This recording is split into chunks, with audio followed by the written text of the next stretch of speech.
여의도매션 구독자 여러분 안녕하십니까? 모처럼 또 좋은 책 하나 소개해 드리려고 찾아뵙습니다.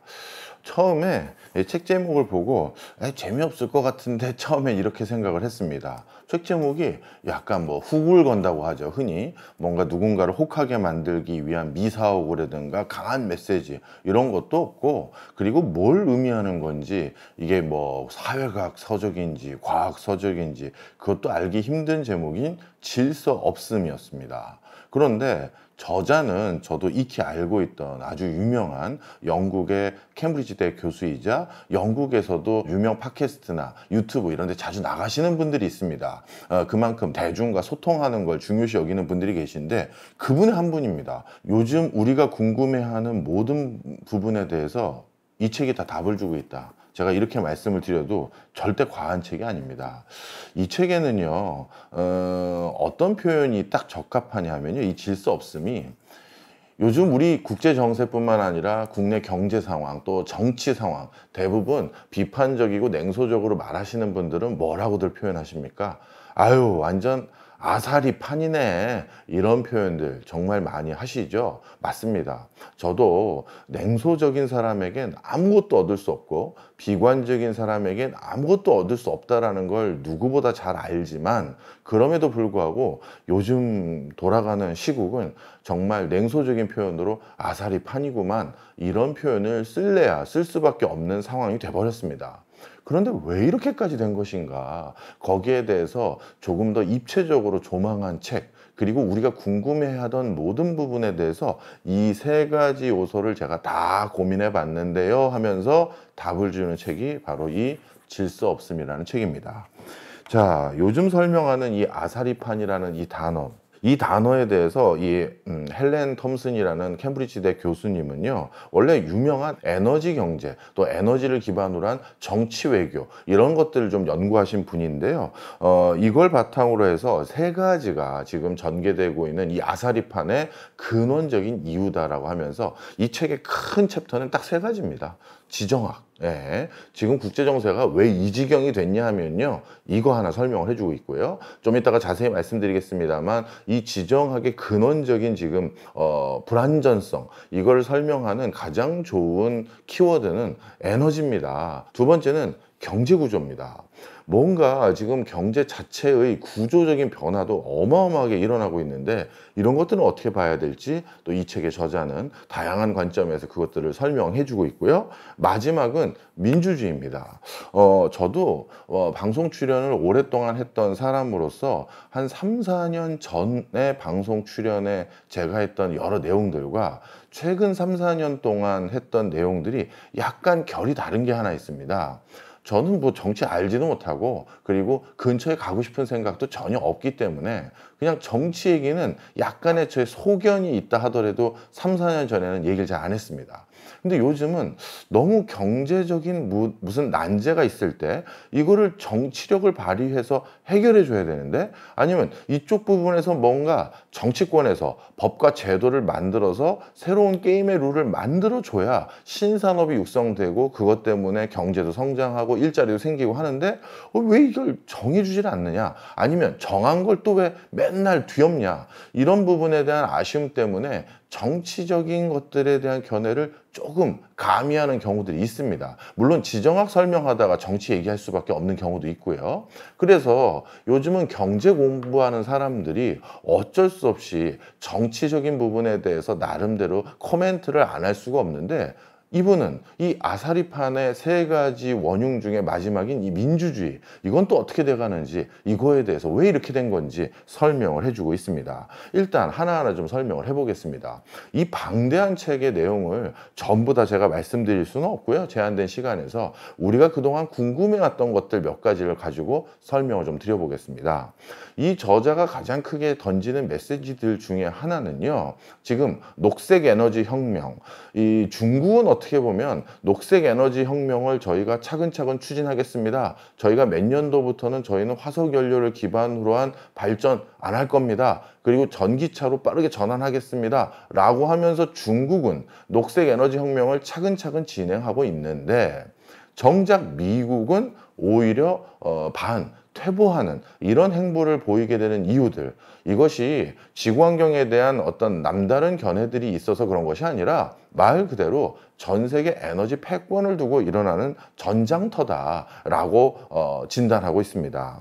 그러면서 자신의 견해가 얼마나 충분히 세상의 변화를 설명할 수 있는 논거인지를 제시하기 위해서 이 책의 저자는 석탄에서 석유로 바뀌어지기 시작했던 1차 세계대전, 그때부터 차근차근 에너지가 얼마나 지정학적인 변수로 가장 중요한 요소인지를 하나하나 설명해 주고 있는데요. 사실 어떻게 보면 1차 세계대전에서 독일이 패망했던 가장 근원적인 이유도 이 책의 저자는 이렇게 설명합니다. 독일은 석탄을 생산할 수 있는 에너지 원천은 자체적으로 확보를 하고 있었습니다. 그리고 1차 세계대전을 본인들이 감행할 때는 분명 이 1차 세계대전은 석탄이라는 에너지를 기반으로 해서 치러야 할 전쟁이다, 이렇게 정의를 한 것으로 보여진다는 겁니다. 그런데 정작 1차 세계대전이 터지고 났더니 그 전에도 영국 내에서는 석탄을 기반으로 해서 운항하는 군함, 해군력을 석유를 기반으로 해서 운항하는 해군력으로 바꿔야 되느냐에 대한 내부적인 논의들, 그리고 기술적인 실험들은 많이 있었지만 그 1차 세계대전이 감행되었을 때 바로 영국을 비롯해서 연합군은 석탄이 아니라 석유를 기반으로 가동하는 무기 체계로 확 전환을 해버린 겁니다. 그러다 보니까 독일은 이 석유가 훨씬 에너지 효율도가 높기 때문에 군함 역시도 작전 수행 반경이 더 크고요. 그리고 속도도 훨씬 더 빠르고, 그러다 보니 1차 세계대전을 처음 감행할 때는 석탄이 중심이었던 에너지 체계가 그 다음에는 석유로 바뀌게 됐고, 그리고 그 과정에서 전쟁의 승패가 갈리게 되는 가장 결정적인 변화가 바로 이 에너지 때문이다라는 것들을 언급하기 시작합니다. 뿐만 아니라 이 에너지와 관련돼서는 그 뒤에도 여러 가지 설명들을 해주고 있는데요. 1차 세계대전, 2차 세계대전을 치르면서 유럽에, 특히 연합군에 석유를 온전히 공급해 줄 수 있는 유일한 국가는 사실 미국밖에 없었습니다.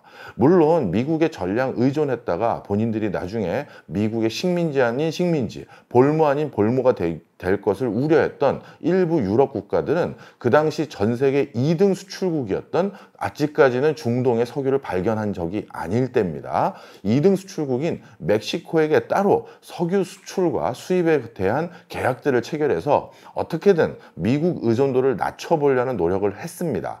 그런 노력들이 달리 말하면 뭐다? 당시 석유를 얼마나 원활히 공급받을 수 있느냐, 그리고 그걸 공급해는 주체가 누구냐가 바로 가장 중요한 관건이었고, 그 과정에서 지금의 미국이 성장할 수 있는 가장 든든한 경제적 기반이 형성됐다라는 게 저자의 생각입니다. 그 다음에 두 번째는 뭐냐 하면요, 바로 그 과정에서 전쟁을 치렀던 여러 유럽 국가들은 미국의 엄청난 부채를 짊어지게 됐다라는 점입니다. 그렇죠. 전쟁을 수행하는 과정에선 어마어마한 군비 지출이 들어갑니다. 따라서 석유만 갖다 쓰는 것이 아니라 기타 군자금도 또 필요하겠죠. 이런 것들을 또 미국의 JP 모건을 비롯해서 여러 금융회사들이 유럽에게 제공해 줍니다. 이게 미국 정부가 제공한 것이 아니라 미국 내 월가라고 불리우는 민간 금융회사들이 바로 유럽의 여러 국가들에게 이렇게 전쟁 자금을 대여해 주는 역할을 합니다. 그러면서 자연스럽게 뭐라고 할까요? 말의 발언권이라고 해야 될까요? 교섭력, 이런 것들이 오히려 미국이 더 커졌고, 유럽의 많은 국가들은 미국의 부채 문제, 그리고 미국으로부터의 에너지 수급권, 여기에 의존할 수밖에 없는 상황으로 기결된 것이었는데요. 그런데 어찌 보면 이 책에서도 그런 표현이 나옵니다만 2차 세계대전은 미국이 자행한 것일 수도 있다는 그런 대목들이 나옵니다. 그것도 또 무슨 얘기냐 하면요, 일단 1차 세계대전이 끝나고 어마어마한 일단 부채를 짊어지게 된 게 유럽의 여러 국가들입니다. 그러면 이 유럽의 여러 국가들은 이 부채를 어떻게든 다 갚아야 되겠죠. 그럴 때 이 부채를 갚기 위해서 다시 독일에게 전쟁 배상금을 어마어마하게 요구했던 구조를 가지고 있었습니다. 그때 미국 의회에서도요, 그러면 이 지금 유럽이 자꾸 혼란스러워지고 유럽의 금융 시스템도 자꾸 부실부실해지니 이런 것들을 지켜보지 말고 우리 그냥 우리 부채 중에 일부를 탕감해 주자. 그러면 독일도 지금 자꾸 이상한 극우 성향의 정당들이 창궐하고, 그리고 그들이 뭔가 심상치 않은 조짐들을 자꾸 하는데 우리 이런 불안감을 계속 유지시키지 말고 부채를 일부 탕감해 주자 했는데 결국은 미국 의회에서 반대를 하게 됩니다. 그러다 보니까 결국 많은 유럽 국가들이 더욱더 독일에게 고압적인 분위기로 전쟁 배상금을 지속적으로 요구하게 됐고, 그것이 결국 2차 세계대전까지 발발하게 되는 가장 중요한 계기가 됩니다. 바로 이때 독일은 중동에 눈을 돌리게 됩니다. 그나마 영국과 프랑스나 서유럽 국가들 같은 경우는요, 전 세계 의미 있는 곳에 나름대로 식민지를 충분히 확보해 두고 있었고, 그리고 그 식민지 중에 일부에서는 나름대로 석유가 발견돼서 석유를 바탕으로 에너지를 수급받을 수 있는 루트들이 있었습니다. 하지만 독일 같은 경우는 그런 자체적인 식민지에서 에너지를 조달받을 수 있는 루트가 없었습니다. 그래서 독일은 무엇보다 중요시 여겨야 될 동맹국이 바로 오스만 제국이었습니다. 오스만 제국을 통해서 나름대로 석유를 수급할 수 있는 루트를 그래야지만 2차 세계대전에서도 어느 정도의 교두보를 가질 수 있게 되는 것인데요. 하지만 오스만 제국을 자신들의 영향력 아래 동맹으로 편입을 시켰다 해서 석유 수급이 원활하게 되는 게 아니라는 것을 뒤늦게 깨닫게 됩니다. 소련으로부터 자신들이 필요한 석유를 확보하고자 했으나 그것도 또 원활하게 전개되지 못해서 결국 2차 세계대전도 이렇게 독일의 패망으로 끝나게 되는 것입니다. 자, 그래서 뭔가 세상이 흉흉해졌었을 때는 전쟁 또는 준전시 상태를 대비해야 되는데, 그런 준전시 상태를 대비하기 위해서 가장 먼저 챙겨야 될 우선순위가 바로 에너지와 관련된 안정적인 수급 체계입니다. 따라서 이 에너지와 관련된 안정적인 수급 체계에 대해서 더 세상이 관심을 많이 두고 있고, 뭔가 그런 분야에 대해서 변화가 생기기 시작한다면 이거 뭔가 불안전성이 높아지는데 이렇게 생각해야 된다라는 게 일장을 다 읽고 나면 갖게 되는 생각입니다. 그러다 보니까 자연스럽게 요즘의 불안전성이 또 어디에서 기인했는지 쉽게 알 수 있었습니다. 자, 어떤 요소냐 하면요, 첫 번째는 그동안 석유를 전 세계에서 판매할 수 있는 그 가장 큰 판매처는 두 군데였습니다. 하나는 소련이었고요, 즉 러시아였고요. 또 하나는 중동이었습니다. 오펙을 중심으로 한 중동 국가들이었는데요. 그런데 셰일 혁명 이후 미국이란 나라도 전 세계 1등 산유국이 됐고 가장 많은 석유 자원을 확보한 국가가 돼버렸습니다. 그러다 보니 이제 석유를 팔 수 있는 그 국가가 세 개의 그 국가가 돼버렸죠. 그렇다면 기존에 두 개의 그 공급망과 그리고 거기에 기반해서 수요 체계가 이루어졌던 이 세상이 한 명이 더 이제 나도 팔아보려고 하고 손을 들고 나오기 시작했고, 그게 다름 아니라 그냥 군소한 스타트업이 아니라 가장 기라성 같은 기업이 야, 나도 석유 팔아볼래 라고 하는 형국이 돼버린 거잖아요. 이게 미국이다 보니까요. 그러다 보니까 이러한 변화 속에서 중동 지역은 야, 그러면 우리는 이제 뭐가 되는 거야? 미국과 원래 우리는 한 통속 아니었나? 달러로 석유를 결제하기로 합의해서 우리가 그렇게 해서 안정적으로 석유 팔았고 미국도 달러 패권을 유지했는데 이제 본인들이 직접 석유마저 팔려고 하네? 이렇게 돼버렸고요. 그리고 일부 이 과정에서 미국이 중동 지역에 관심을 점점 덜 두게 됐다라는 내용이 이 책에도 언급이 돼 있고, 그 다음에 러시아도 마찬가지입니다. 과거 2차 세계대전이 끝났음에도 불구하고 두 개의 세계대전이 끝난 뒤에도 유럽의 여러 국가들은 어쩔 수 없이 안정적인 천연가스와 석유를 수급하기 위해서는 소련이라는 나라의 적극적인 도움이 필요하다는 인식을 갖게 됩니다. 이것은 조금 달리 말하면 너무 미국의 의존적인 구조를 가져서는 안 된다라는 생각도 같이 결부되어 있었을 거다라는 게 이건 제 추측입니다. 자, 그래서 어떻게 됐느냐? 유럽 입장에서는 더 1차 오일 쇼크, 2차 오일 쇼크를 경험한 뒤에 더 이상 신뢰할 수 없는 중동발 에너지원에 계속 의존하거나 거기만 쳐다보고 있는 것은 더 이상은 우리가 이거는 아무리 봐도 불안해서 못 살겠다라는 생각을 갖게 된 것이고요. 거기다가 플러스 알파로 미국에게 의존을 한다? 근데 그 당시는 아직 셰일 혁명 전입니다. 미국의 에너지에 의존하려고 해도 미국도 줄 것도 별로 없는 상태입니다. 그래서 어쩔 수 없이 소련을 선택할 수밖에 없었고요. 그래서 각종 파이프라인을 통해서 바로 에너지를 수급받게 된 것입니다. 그런데 우리가 유럽으로 소련이 러시아가 에너지를 수출하는 경로는 무조건 벨라루스와 우크라이나 두 국가 중에 하나를 경유할 수밖에 없는 형태로 파이프라인을 구축하게 됩니다. 그러다 보니까 우크라이나는 이 파이프라인에 적지 않은 중개 수수료 같은 것을 부과해서 나름대로의 이득을 챙겼고요. 그러면서 본인들의 목소리를 차차 높여져 왔었습니다만 이런 것들이 지금 세계의 판매처로 분할되기 시작했고 이제 러시아 입장에선 자신들이 가장 많이 수출하는 물품인 천연가스 이런 걸 유럽에 수출하기가 점점 어려워지는 건가라는 우려들이 높아지면서 지정학적인 불안정성이 높아지기 시작했다라는 겁니다. 그러면서 이 책의 저자는 이 지금 전개되고 있는 녹색 에너지 혁명 이것도 바로 같은 관점에서 해석을 해야 된다는 겁니다. 중국은 이제 전 세계에서 가장 많은 석유를 수입하는 국가 중에 하나가 돼버렸습니다. 그런 과정에서 본인은 이제 예전같이 어디서 많은 산유국들을 식민지 아니면 반식민지 상태처럼 자신의 영향력 아래 두기에는 아직은 그 정도의 캐파가 아니었습니다. 또 그런 것들을 하기 위해서는 미국이라든가 기존의 유럽의 여러 에너지 기업들 또는 그들 국가들과 불협화음을 야기해야 되는데요. 그러려면 또 엄청난 출혈을 감내해야 됩니다. 그러다 보니 중국은 자체적으로 새로운 에너지 패권을 구축하기 시작했는데 바로 그게 히토류입니다.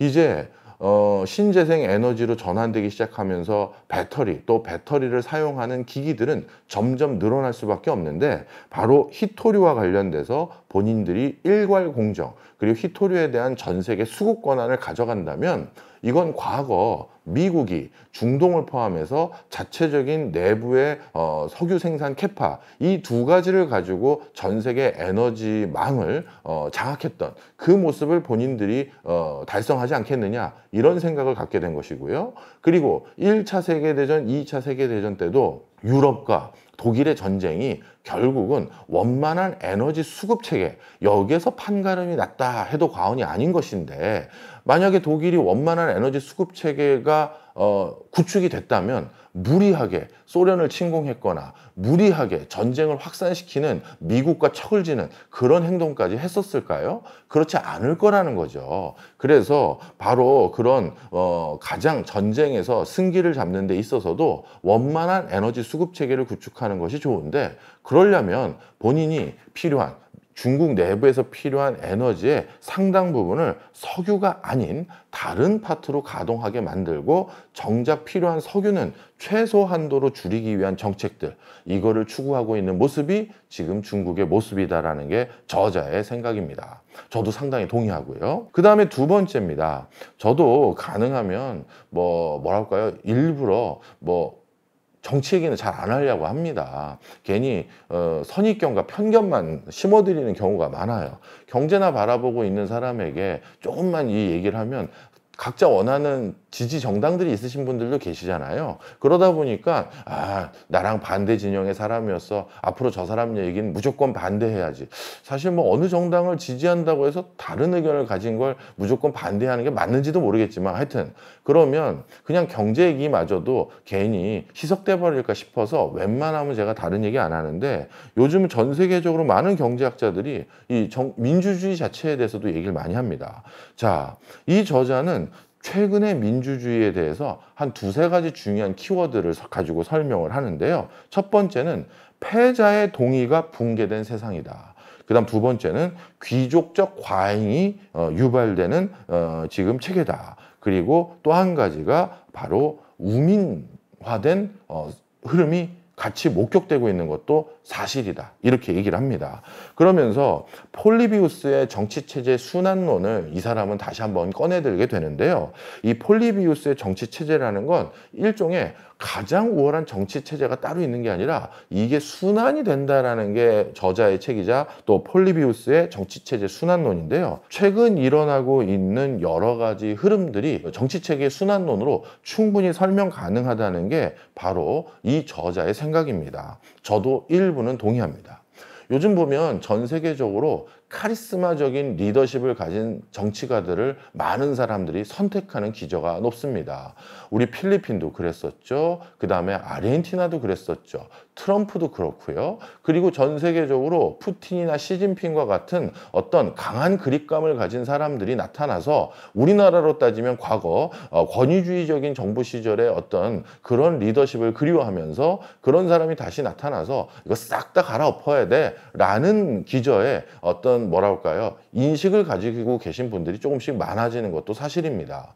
그래서 그런지 모르겠습니다만 우리나라도 선거 때마다 메시지를 던지는 그 논조가 사실 그게 뭔지 유권자가 구체적으로 알지 못해요. 저 사람이 하려는 예를 들어서 무슨 개혁이 실제 내 삶을 얼마나 바꾸는 건지 실체 있게 얘기도 안 하고 있는 건지조차도 구분을 못하면서 그냥 그 사람이 맞다라고 생각하는 경향이 점점 높아지는 게 사실입니다. 그래서 어찌 보면 너무 난수표 같은 너무 고차방정식이 돼버린 지금의 혼란, 이걸 극복하려면 누구 한 사람이 이걸 다 총대를 매야지. 이거 언제 탁상공론하고 갑론을박하고 시시비비 가려가면서 언제 결정내냐, 이런 생각들을 많이 갖게 되는 것 같습니다. 그러다 보니까 굉장히 카리스마적인 리더십을 지향하면서 대통령이나 총리가 되는 사람들이 많아지고 있는 형국이고요. 그런데 이 과정에서 어떤 상황들이 생기냐 하면 귀족적 과잉이라는 표현을 이 저자는 했는데요. 일부 부유한 엘리트들이라든가 아니면 정치적 엘리트들이 민주적 과정을 왜곡해서 결국 자신들의 이익만을 추구하는 현상들이 요즘 많이 생겨가고 있다는 겁니다. 일단 부유한 엘리트층들 같은 경우는요, 국제 자본 흐름이 너무 개방돼서 이제 부유층들은 국내에서 조세 많이 때린다 하면 국내 일자리 창출 안 하고 국내 투자 안 하고 조세 피난처라든가 외국에 그냥 자금을 보내는 이런 형태가 너무 보편화돼 버린 상황이 돼 버렸고요. 그런데 이런 흐름은 일반 납세자들은 이런 특혜를 누릴 수가 없는 구조가 지금의 상황이다라는 거고요. 뿐만 아니라 기업들 역시도 제조업 해외 이전이 그 어느 때보다 수월해졌기 때문에 그 과정에서 기업의 이익은 높아지기 때문에 주주 이익들은 커질 수 있지만 일반 시민들의 고통은 더더욱 커질 수밖에 없는 게 지금의 상황이라는 것을 이 책에서 설명을 합니다. 그러다 보니까 이런 과정에 부합하는 정치 세력들, 그리고 이런 기업들로부터 로비 자금이나 정치 후원금을 받은 정치가들, 이런 사람들도 바로 이런 부유한 엘리트들의 의견을 좀 더 반영해 줄 수밖에 없었던 이런 구조들이 양상되고 있다라는 것이죠. 그러다 보면 어떤 일들이 생기느냐, 그 다음에는 왕조적 과정으로 변모된다는 겁니다. 여기서 말하는 게 저도 굉장히 이 관점에서 생각은 못 해봤는데요. 실제 그런 것 같아요. 인도 같은 경우는 가장 대표적으로 네루, 그 다음에 간디 가문이 계속해서 인도의 대통령 총리를 계속 역임하고 있습니다. 그렇죠. 이런 집안화되는 거. 그렇죠. 이거 분명 민주화된 국가인데요. 인도는 민주주의의 성지라고 하지 않습니까? 그리고 또 한 가지 또 왕조적 그 과정이라는 게 힐러리 클린턴도 마찬가지죠. 남편이 대통령을 하고 아내가 대통령을 한다. 그리고 우리나라도 마찬가지입니다. 아버지가 대통령을 하고 딸이 대통령을 한다. 그리고 내 친구가 대통령이 됐는데 비명 행사를 했기 때문에 그 친구가 또 대통령을 한다. 이런 여러 가지 것들이 왕조적 과잉으로 본다는 거예요.